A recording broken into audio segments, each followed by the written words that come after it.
Hello, it's me Aishi. I'm an interior designer and today we'll discuss about how to choose the perfect size of the rug for any space. ये video उन लोगों के लिए है जो अपना घर इंटीरियर कर रहे हैं खुद से, या फिर इंटीरियर डिज़ाइनर्स जो न्यू है, जो जानना चाहते हैं कि रग प्लेसमेंट कैसे किया जाता है।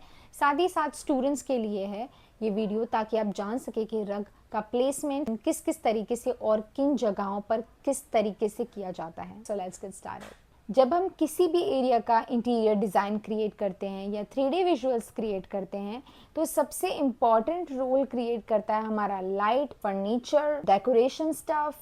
उन डेकोरेशन स्टफ में से एक रग बहुत इम्पॉर्टेंट रोल प्ले करता है।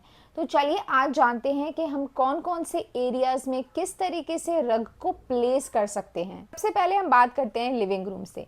लिविंग रूम में जब भी हम रग प्लेस करते हैं तो हमारे पास दो ऑप्शंस होते हैं, या तो सारा फर्नीचर हमारा रग के अंदर ही आना चाहिए, या फिर सोफे की जो लेग्स हैं या फिर चेयर, आर्म चेयर की जो लेग्स हैं वो कारपेट की जो रग है हमारा उसके 1/3 अंदर होने चाहिए, के अंदर होगा, या फिर 1/3 जो लेग्स हैं फर्नीचर के, लाइक अगर टेबल है, कोई भी फर्नीचर है, वो रग के ऊपर होगा और बाकी का फ्लोर पर होगा। अगर हमारा सोफ़ा और चेयर्स और प्लेसमेंट रेक्टेंगल स्क्वायर तरीके का है तो हमें कोशिश करनी है कि हम उसमें स्क्वायर या रेक्टेंगल रग ही सेलेक्ट करें।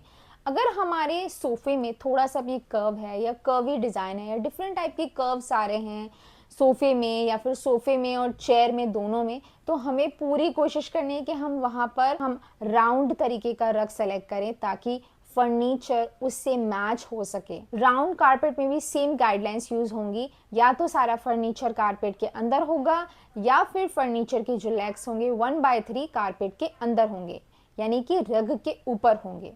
अब हम बात करते हैं डाइनिंग रूम की। सेम डाइनिंग रूम में भी इसी तरीके का होगा। अगर हमारा फर्नीचर लाइक हमारा जो टेबल है और हमारी जो चेयर्स हैं, लाइक हमारा जो टेबल एंड चेयर्स हैं, अगर वो राउंड हैं, हमें राउंड ही हमें रग सेलेक्ट करना है। अगर स्क्वायर है फर्नीचर तो स्क्वायर ही सेलेक्ट करना है। अगर ओवल डाइनिंग टेबल है तो हम उसमें रेक्टेंगल रग सेलेक्ट करेंगे।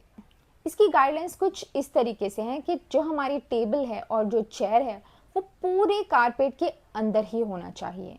यहाँ पे 1/3 का रेशियो नहीं है। यहाँ पे गाइडलाइंस कुछ इस तरीके से हैं कि जो हमारी चेयर है अगर हम उसे खिसका के पीछे ले जाते हैं तो हमारा जो रग है वो हट जाता है, वो ऊपर हो जाता है जब हम उसे वापस जगह पे रखेंगे। इसीलिए हम कोशिश करेंगे कि हमारा कारपेट इतना बड़ा हो कि चेयर हम खींच के अगर बाहर भी ले जा रहे हैं, बैठ रहे हैं, तो भी हमारा जो रग है वो पीछे से बचे, ताकि जब हम चेयर वापस अंदर करें तो हमारा कारपेट खराब ना हो। ओके, सो लेट्स डिस्कस रग इन बेडरूम। बेडरूम में हमारे पास 3 ऑप्शंस हैं, या तो सारा फर्नीचर यानी साइड टेबल्स एंड बेड हमारे कारपेट के अंदर ही आ जाएं, या फिर सिर्फ बेड ही आएगा अंदर, या फिर हम छोटा सा एक रग बेड के सामने रख देंगे।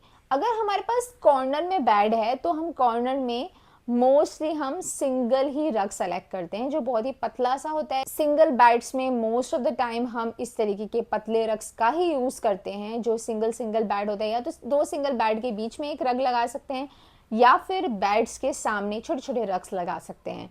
वहाँ पे बड़े रग का कोई यूज नहीं है। अब बात करते हैं किचन में। किचन में हमारे जो रग्स हैं वो कुछ इस तरीके से यूज होंगे, जैसे कि हमारी किचन अगर एल शेप है तो एल शेप में ही रग यूज होगा। एल शेप में रग कैसे यूज होगा? 6/2 के रेशियो के साथ जो रग्स होते हैं वैसे यूज होगा, लाइक एक एंड दूसरा दूसरी जगह पर।